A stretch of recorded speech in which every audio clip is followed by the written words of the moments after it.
The Prayer of Jonah, subtitled A Prayer Born Out of Desperation. Lahat tayo mga kapatid, we love comeback stories, di ba?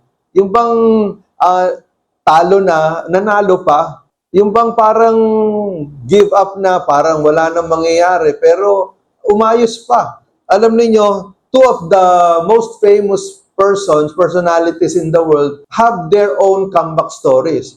Donald Trump. Siguro kilala niyo si Donald Trump. The world-famous entrepreneur and former US President has filed for bankruptcy 6 times, only to make millions again with new businesses on each occasion. Now, he's planning to make a political comeback by running for office again in 2024. Another comeback story, Steve Jobs was fired from his own company, Apple, in 1985. Only to return in 1997 and lead the business to its incredible new highs. Jobs is now regarded as one of the world's most successful entrepreneurs. He has stated that getting fired was the greatest thing that happened in his career, as it taught him to learn more and grow as a businessman. Tingnan niyo po si Donald Trump, 6 na beses nag-file ng bankruptcy. Alam niyo yung bankruptcy? Lugi, wala. Ito, bagsak ang business mo. 6 na beses. Ito namang si Steve Jobs, fired out doon sa kanyang tinayong kumpanya na Apple. But then after 12 years, bumalik. At ano nangyari? Yung Apple, number 1 sa gadgets ngayon. Pagka naka-Apple ka, kapag ka naka-Mac Air ka o MacBook or parang feeling mo, napakayaman mo, di ba? So, in the story today, we have a comeback story in the person of Jonah. Okay. Now, si Jonah, based on Jonah 1:2-3, basahin natin. Sabi dito, "Go to the great city of Nineveh and preach against it, because its wickedness has come up before me." But Jonah ran away from the Lord and headed for Tarshish. He went down to Joppa, where he found a ship bound for that port. After paying the fare, he went aboard and sailed for Tarshish to flee from the Lord. So ano ibig sabihin nito? Inutusan siya ng Panginoon, Jonah, pumunta ka sa Nineveh kasi sobrang sama nitong Nineveh, gugunawin ko na to, pero bago ko gunawin at lipulin itong 120,000 na tao dito sa Nineveh, ang Nineveh, capital ng Assyria. Ang Assyria, one of the most evil ancient nations in the world. In fact, talagang nilipol ng Diyos yung Assyria. Wala na kayong mabalita ang Assyrian nation ngayon, di ba? From Assyria or halimbawa sa Miss Universe, candidate, I'm from Assyria. Walang ganon, di ba? Kasi nga, sobrang sama nitong Assyria at yung capital niya, Nineveh. Kaya sabi ng Diyos kay Jonah, Jonah, mag-preach ka dito sa Nineveh bago ko gunawin. Pero ang ginawa dito ni Jonah, tumakbo. Imbis na sumunod sa Panginoon, halimbawa, dito yung Nineveh, sumakay siya ng barko, papunta dito 180 degrees away from Nineveh. Pumunta ng Tarshish. So, what happened? Eto na nangyari. If you're familiar with the book of Jonah, that you can finish Jonah chapters 1, 2, 3, 4 in just 5 minutes, totoo to. Kasi kagabi, in-experiment ko. Binasa ko to, tinimer ko yung cellphone ko. Natapos ko in less than 5 minutes, Jonah chapter 1 to chapter 4. So ano nangyari kay Jonah? Sumakay siya ng barko, papuntang Tarshish, and what happened? God sent a storm against the ship, and then nung mamamatay na, tataob na yung storm, tataob na yung barko, ang sabi ng mga tripulante doon sa barko, bakit kaya nagkaganito? Sinong may kasalanan sa atin? So ang ginawa nila, nag-roll sila ng dice, yung nalaman nila na si Jonah pala ang may kasalanan. Ang sabi ng mga tripulante, anong ginawa mo? Bakit sa'yo napunta yung yung dice na ikaw yung may kasalanan, bakit tayo binabagyo? Ang sabi ni Jonah, kasi tumakas ako sa Panginoon. Ang sabi ng mga tripulante, anong dapat nating gawin para tumigil yung bagyo? Ang sabi ni Jonah, itapon niyo ako sa dagat. Yung mga tripulante, hindi namin kayang gawin yan, hindi na kaya ng konsensya namin. So pinilit nila na talagang makalayas doon sa bagyo. Pero hindi nila nagawa. Ang sabi ni Jonah, itapon nyo na ako. So, sabi nung mga tripulante, Lord, huwag niyo sana kaming parusahan sa gagawin namin dito sa mamang ito. So, ang ginawa nila, tinapon nila. So, nung tinapon nila, tumigil yung bagyo. Nangyari, meron namang isda, malaking isda, na sumalo kay Jonah. Ang sabi nung iba, imposible yun. Yung iba, di naniniwala na totoo yun. Pero alam niyo, based on my research, according to this, whale sharks are the world's biggest fish. Tingnan ninyo dito. The largest fish is the whale shark, 18 meters. Gaano ba ang height ng tao? 1.5 meter to 2 meters. So, kayang-kaya siyang lulunin noong whale shark. So, tingnan ninyo ang Diyos ang nagpadala ng bagyo, ang Diyos din ang nagpadala ng isda. Naintindihan niyo ba, mga kapatid? Ano ibig sabihin nito? Jonah, instead of obeying the Lord, he went to Nineveh and paid his ticket to Tarshish 180 degrees away from the will of God. So, if you run away from the Lord, the devil will always provide a way for you and travel with you. Naintindihan natin mga kapatid. So, at first, of course, siguro, nung sumakay si Jonah doon sa barko, wow, smooth sailing. Akala ni Jonah parang, tama yung desisyon ko. Ayoko talaga pumunta ng Nineveh. Only to find out na merong bagyo na na-encounter sila. Para din ganun tayo, di ba? Sometimes when we go against the will of God, akala natin yung desisyon natin tama kasi smooth sailing eh. Along the way, we will encounter trials and troubles and later on, regrets. Because listen to this, no man can run away from God and experience peace, joy, and contentment in life. Let me repeat that. No man can run away from God and experience peace, joy, and contentment in life. Jonah didn't realize that when he paid his ticket to Tarshish, he paid his ticket to destruction. When you rebel against God, it will always lead you down. Kasi nung kinain siya nung balyena, dinala siya ilalim eh. So ano ibig sabihin nun?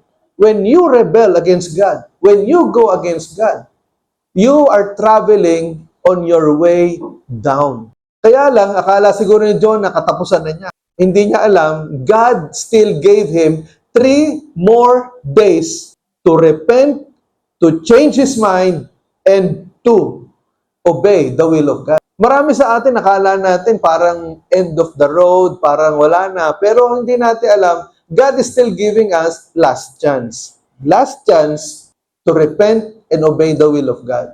So, yung 3 days na yon na nasa loob si Jonah, nung balyena, he learned to pray. So, anong klase ng prayer yon? Yun ang pag-usapan natin. It was a prayer of deliverance. Now, ang sabi doon sa verses 1 and 2, ulitin natin, from inside the fish, Jonah prayed to the Lord, his God. He said, in my distress, I called to the Lord. And He answered me. From the depths of the grave, I called for help. And you listened to my cry. So, ano ibig sabihin nito? Mapansin ninyo, mga kapatid, na Jonah's cry from the belly of the fish shows that God hears our prayers even in the most desperate situations. Kahit na desperado tayo, yung sitwasyon natin parang napakadilim, pero when we pray, God is always there to listen to us. Pangalawa, okay, moments of severe distress. God can still hear our prayers even in moments of severe distress. Ano ba yung distress? Yung sobrang pag-iisip, sobrang worry, sobrang anxiety, sa Tagalog, sobrang kabagabagan, no? Lalim, no? Kabagabagan. Hindi kabag, And also, God hears our prayers even in the midst of deepest discouragement. Yung pinakamalalim na kalungkutan. Ilan sa atin dito nakaranas na kayo nung discouragement? I'm sure 9 out of 10 people have experienced discouragement. Or maybe all of us, we have experienced discouragement. Pero alam nyo ba, when you are discouraged, that is the best time to pray. That's the best time to call unto God. Yung iba kapag ka-discouraged, ito yung panahon na lumalayo sa Diyos eh. Saka na ako lalapit sa Diyos kapag ka-okay na ako. Eh, kailan ka magiging okay? I'm telling you this, ha? Magiging okay ka lang pag lumapit ka sa Diyos. So, tingnan nyo si Jonah. Si Jonah, wala naman siyang planong mag-pray. Ang plano niya, tumakas sa Diyos at mag-relax doon sa beaches of Tarshish. Pero tinuruan siya ng Diyos na manalangin. Alam nyo, marami sa atin, tinuturoan tayo ng Diyos na manalangin. Sa panahon ng matinding problema at pagsubok, na kung hindi ka pa dadali ng Diyos sa pagsubok, sa problema, sa discouragement, hindi ka matututong mag-pray. Kaya magpasalamat ka kay Lord at may pagsubok ka ngayon. Kasi tinuturoan ka ng Diyos na mag-pray.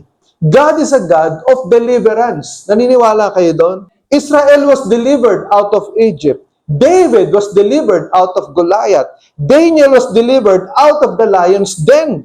Shadrach, Meshach, Abednego were delivered from the blazing furnace. The apostles were delivered from the killer storm in the Sea of Galilee. Peter was delivered from drowning. So, as you see, if you will read the Bible, you can see that God is a God of deliverance. Alam nyo, merong verse sa Bible na napakaganda. Psalm 91:14-15. Nag-minister to sa akin personally while I was doing this sermon. Basahin natin. 1, 2, 3. Because He loves me, says the Lord, I will rescue Him. I will protect Him, for He acknowledges my name. He will call upon me, and I will answer Him. I will be with Him in trouble. I will deliver Him and honor Him. So tingnan po ninyo, no? Ang sabi dito, dahil mahal niya ako, ililigtas ko siya. Iingatan ko siya dahil kinikilala niya ako. Ang tanong, mahal mo ba si Lord? Kinikilala mo ba ang Panginoon? Ang sabi dito, tatawag siya sa akin at sasagutin ko siya. Sasamahan ko siya sa panahon ng problema. Ililigtas ko siya at pararangalan niya ako. Naunawaan po ninyo? So, if you love God and if you acknowledge God, you can claim this Psalm 91:14-15 in your own situation. Now, pangalawang prayer ni Jonah, second part, the prayer of remembrance. Ang sabi dun sa verse 7, basahin natin, when my life was ebbing away, I remembered you, Lord, and my prayer rose to you, to your holy temple. Ano yung ebbing away? Nawawala. Nung ang buhay ko ay unti-unting nawawala. Kasi akala ni Jonah talaga mamamatay na siya eh. Naranasan nyo na ba? O meron kayong kaibigan o mahal sa buhay na yung bang naghihingalo?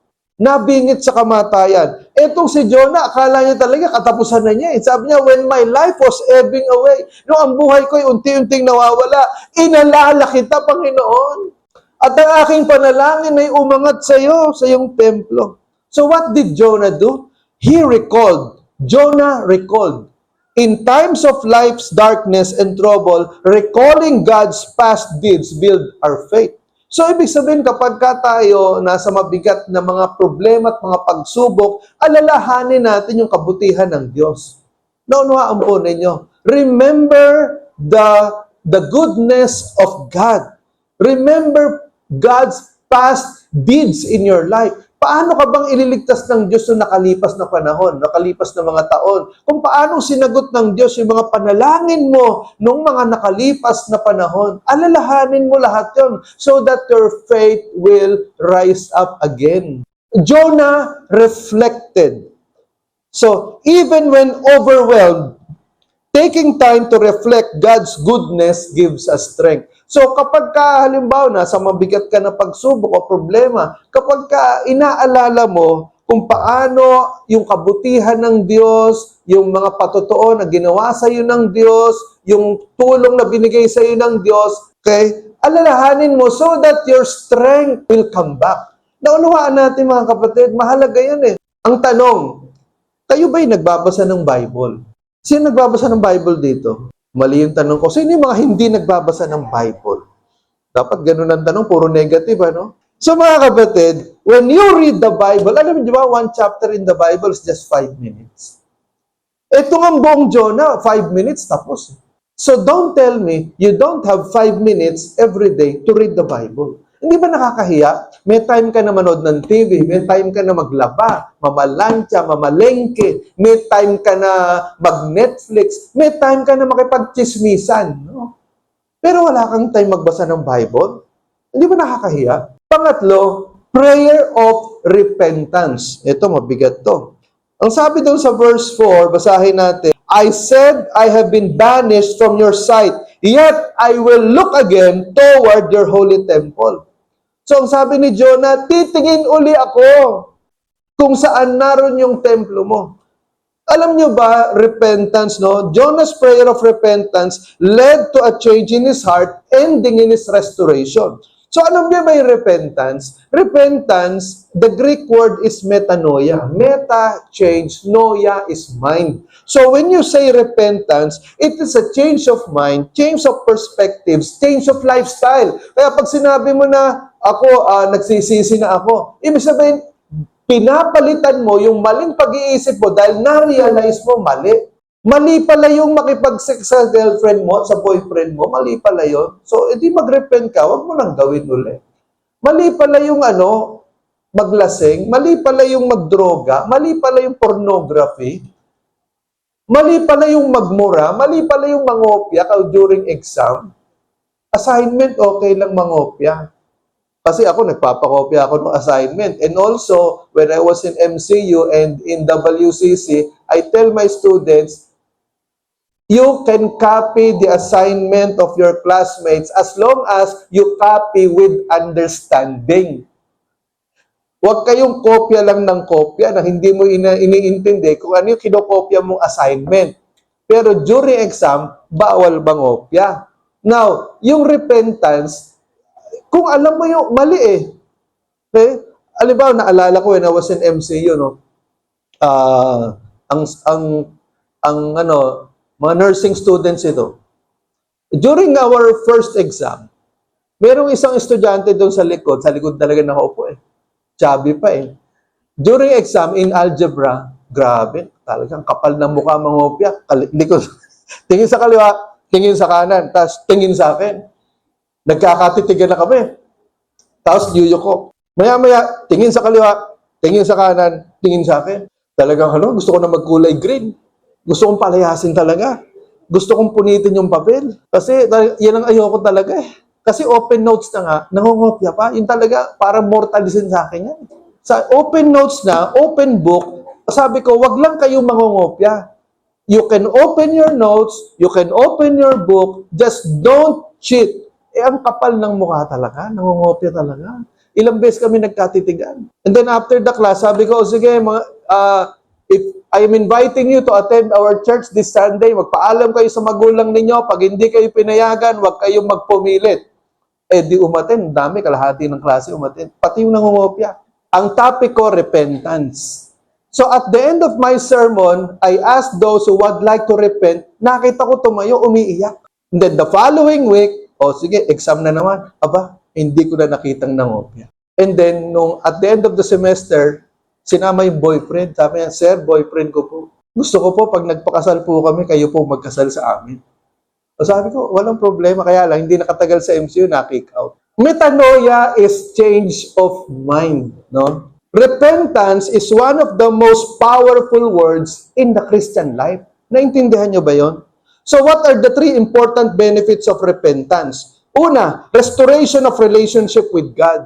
Kapag ikaw nag-repent, yung relationship mo sa Diyos na ibabalik. Naunawaan po ninyo. I'm telling you this, you can never restore your relationship with God without repentance. Pangalawa, it is a renewal of faith. Kapag ikaw nag-repent, yung faith mo nare-renew Na ibabalik yung faith mo. Mahirap mag-pretend, I'm telling you, mahirap mag-pretend that you have faith when in reality, you have lost your faith because of unrepented sins. Pangatlo, release from bondage. Don't you know that it's only by repentance that you can be released from bondage of sin? Hindi ka pwedeng makalaya sa pornography. Hindi ka pwedeng makalaya sa droga, sa alak, sa sigarilyo, sa mga bisyo, sa mga masamang ugali without repentance.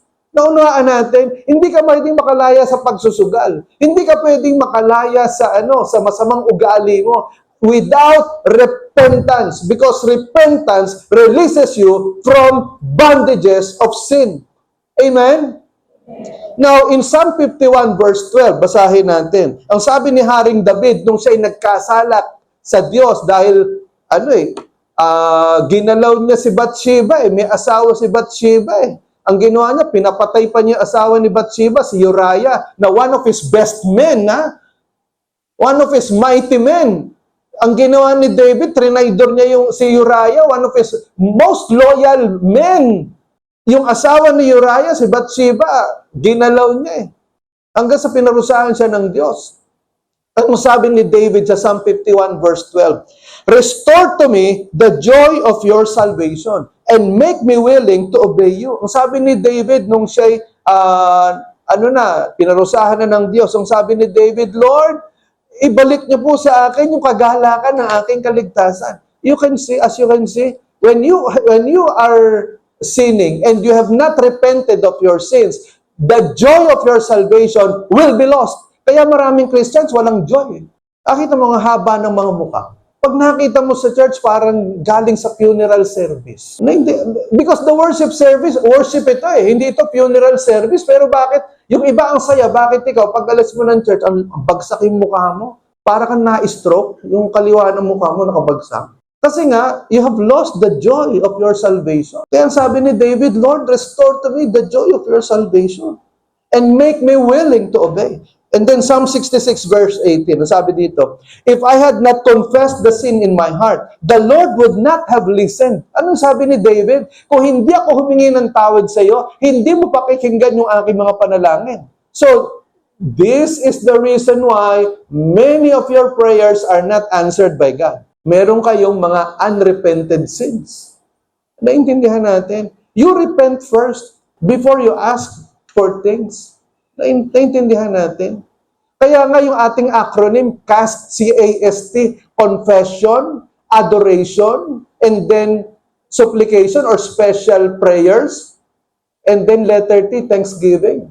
Nakuha ko yun sa 1 Peter 5:7. Sabi sa 1 Peter 5:7, "Cast all your worries upon Him because He cares for you."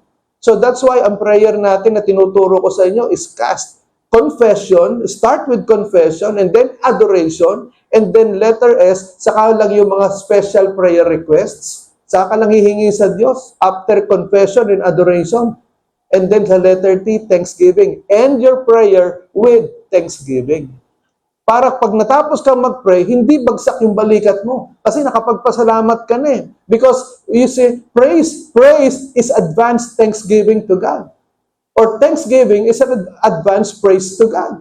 As you see, in application, Jonah's downward direction did not start when the fish swallowed him and brought him down to the depths of the sea. Hindi nagsimula yung pagbagsak ni Jonah nung kinain siya nung balyena. Hindi. Jonah's downward direction started when he disobeyed God and sailed in the wrong boat 180 degrees away from Nineveh towards Tarshish. Nagsimula yung pagbagsak ni Jonah nung sinabi niya sa Diyos, "I don't want to go to Nineveh, I will go to Tarshish." The moment you disobey God, you are on your way to downward direction. Halimbawa, nakakalungkot, merong mga sikat na mga men of God na they fell into sin. Nawala sila sa ministry. Pero mga sikat ito. Why? Because they did not repent. They allowed their sins to linger in their lives. Halimbawa ito, Ravi Zacharias, Robert Morris, Tony Evans, Stephen Lawson. Mga sikat ito Mga hinahangaan ko to But they fell into sin. And God removed them from their big ministries. Why? Because they did not repent of their sins. So, we all must live a life of repentance in order to be free from the deadly trap of sin. Live a life of repentance. Ibig sabihin, every day, humingi ka ng tawad sa Panginoon kahit sabihin natin na wala kang maalala, itong gawin mo, Lord. Kung may mga kasalanan po ako, Lord, na hindi ko maalala, ipaalala niyo po sa akin. Panginoon, yung po mga kasalanan ko na nakalimutan ko na hindi ko pa na i-confess, na hindi ko pa naihingi ng tawad, Lord, ipaalala niyo po sa akin. Alam mo, mag-personal retreat ka, kumuha ka ng yellow pad or ng bond paper. Lord, idikta nyo nga po sa akin, pakidikta nyo po, lahat ng mga kasalanan ko na hindi ko pa na i-confess, magmula nung nagkaisip ako. Kailan kayo nag-pray na, Lord, I want to see myself the way you see me. Kasi marami sa atin, blindsided tayo, or ang tingin mo lang sa sarili mo, the way you want to see yourself. Hindi mo alam na iba ang tingin ng Diyos sa'yo. Ang tingin mo sa sarili mo, okay ka eh. Ang tingin mo sa sarili mo, parang, okay ka naman at hindi ka naman masamang tao. Yun ang tingin mo sa sarili mo. Pero iba ang tingin ng Diyos sa'yo. Naintindihan natin mga kapatid. Si Jonah, akala niya okay siya eh. Hanggang sa kinain siya ng balyena, doon niya na-realize, hindi pala ako okay. The more we live closer to God, the more we become conscious of the heaviness of sin. So, ibig sabihin, kaya nga mahalaga yung nagpe-pray ka, mahalaga yung nagbabasa ka ng Bible, because when you live closer to God, you can feel the heaviness of sin. Hindi mo alam, nasa gitna ka na pa na, naglulublog ka na sa kasalanan, hindi yung pa napapansin. Kasi ang layo mo sa Diyos. Pero kung ikaw, if you read the Bible, if you pray, there is a strong consciousness of sin in your heart. And it will be easy for you to repent. One of the scariest verses in the Bible, Numbers 32, basahin natin. But if you fail to keep your word, then you will have sinned against the Lord, and you may be sure that your sin will find you out. So tingnan ninyo, no, sabi dito, kung hindi mo susundin yung salita ng Diyos, ang sabi dito, magkakasala ka sa Diyos. At ito, ang sabi dito, be sure of this, your sin will find you out. Ano Tagalog, no? Nakakatakot yun, ha? Hahabulin ka ng kasalanan mo. Kahit saan ka magtago. It happened to Jonah. Tumakbo siya palayo ng Nineveh. He went to Tarshish, but his sin found him out. Naintindihan niyo ba? Hindi ka pwedeng magtago sa sa magdo-donate ka sa Lord, o kaya magmi-minister ka, kakanta ka, magtuturo ka, magzo-zoe ka, maglilid ka ng prayer meeting, o kaya gagawin mo lahat, magdo-donate ka ng kalahati na sweldo mo. You think you can cover up your sin? No. Your sin will find you out. And this is one of the most scariest verses in the Bible. Jonah was disciplined by God because of his disobedience. Okay? There are 4 responses to God's discipline, no? Because how we respond to God's discipline determines how much benefit we will receive from it. Una, kapag dinisiplina ka ng Diyos, yung iba, they doubt. They doubt the love of God. They doubt if God will still forgive them. So, napupuno ka ng doubt, ng pagdududa na hindi na ako patatawarin ng Diyos, hindi na ako mahal ng Diyos, hindi na ako pakikinggan ng Diyos, wala na, tapos na ang buhay ko. Tapos, gagawa ng demonyo, kung ano ng mga doubts niya na wala ka talagang kwenta. Lahat ng pagdududa, ilalagay sa'yo ng demonyo. Pangalawa, despair. Malulungkot ka ngayon, madi-discourage ka, madi-depress ka. Oo nga, hindi na ako patatawarin ng Diyos. Mabuti pa, magpakamatay na ako. Mabuti pa, backslide na ako, magpakalayo-layo na ako sa church. Hindi na ako a-attend na wala na. You are so in despair, discouraged. Pangatlo, determination.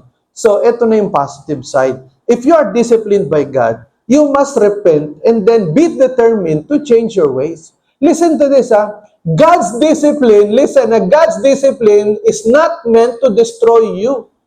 God's discipline is meant to restore you.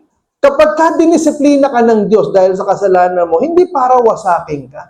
Kung hindi para itayo ka muli. Naintindihan natin? So be determined to change. Be determined to repent and change. Pang-apat, devotion. Ito na. Positive. Kapag ka dinisiplina ka ng Diyos, now, learn to repent and devote yourself to God. Sabihin mo, Lord, salamat po, binigyan mo ako ng second chance. Look at what happened to Jonah. God gave him a second chance. That's why our God is a God of second chances. Naintindihan niyo ba? Are you listening? God is a God of second chances. Huwag mong isipin na tapos na si Lord sa akin, wala na akong pag-asa. Hindi. Because our God is a God of comeback. Naintindihan niyo ba? Na ang Diyos, gusto niya lagi tayo nagbabalik loob sa Kanya. It doesn't matter how many times we fall.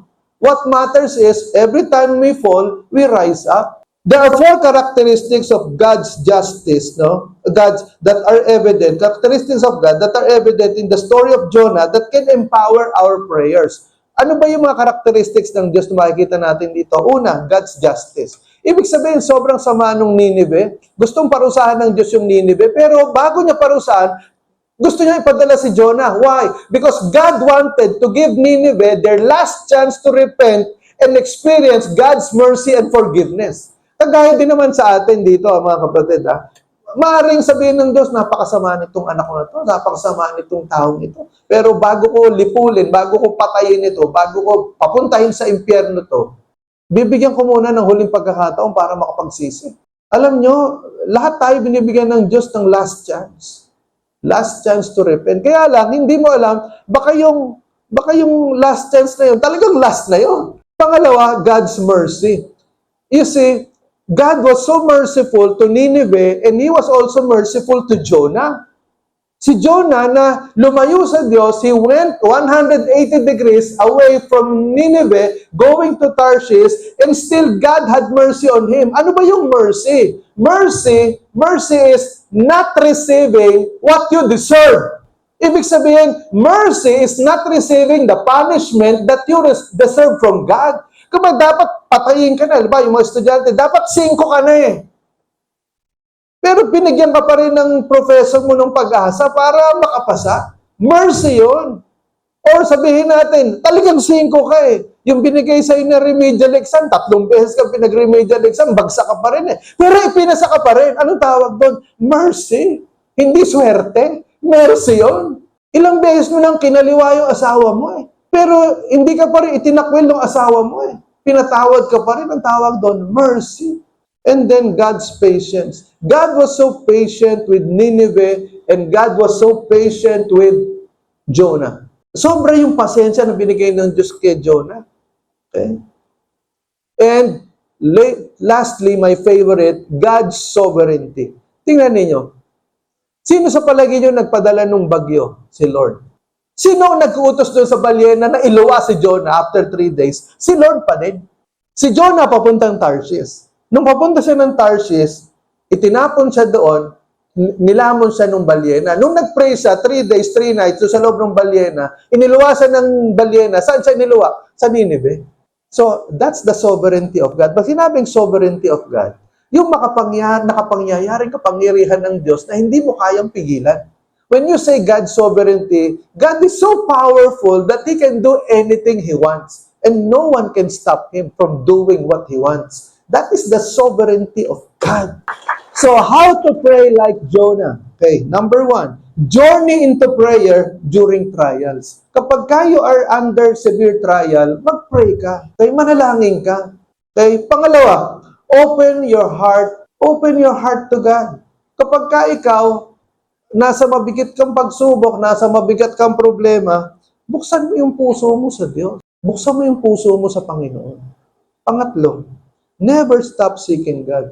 Don't stop seeking God. Lord, salamat po sa pag-asa. Thank you for the second chance that you have given me.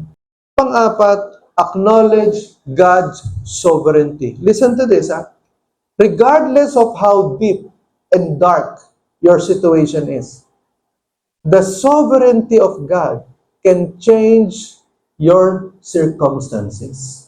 Kahit sabihin pa ng mga doktor na, mamamatay ka na, 3 buwan ka na lang, 3 months to live. Tao lang yan eh. May Diyos tayo na kayang gumawa ng imposibleng bagay. Our God is a sovereign God.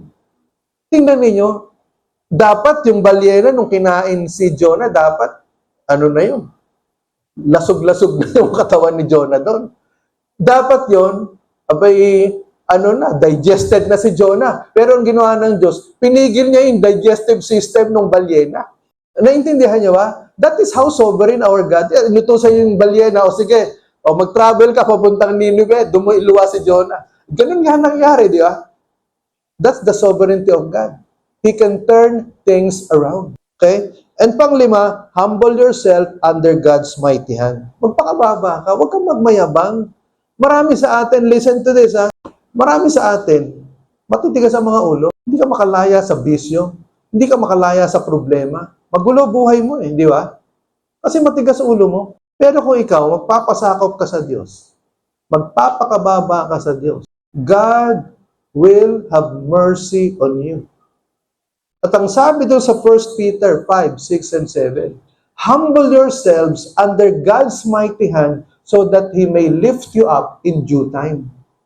Saka ipinasok yung verse 7, cast all your anxieties, all your worries on Him because He cares for you. Kapag nagpakababa ka sa Diyos, sa panahon na ikaw ay dinidisiplina ng Diyos, darating ang panahon, itataas ka ng Diyos. Ibabalik ka ng Diyos sa kaayusan. Kung ano man yung nawala sa'yo dahil sa kasalanan mo, God will restore that. Unawaan natin. And not only that, ang sabi ng Panginoon, lahat ng problema mo, lahat ng alalahanin mo, ibalibag mo sa akin because I care for you. Naintindihan natin. Maraming yung iba sa inyo dito, you are living your life outside the will of God. You are in rebellion against God. But listen to this. The reason why you are here and listening to me is because God is giving you a second chance to come back to Him. Don't waste the second chance that God is giving you. Go back to Jesus. Let us pray. O Panginoon, dalangin ko po, Lord, yung mga naririto. I pray, God, that you will speak to them in a very powerful and personal way.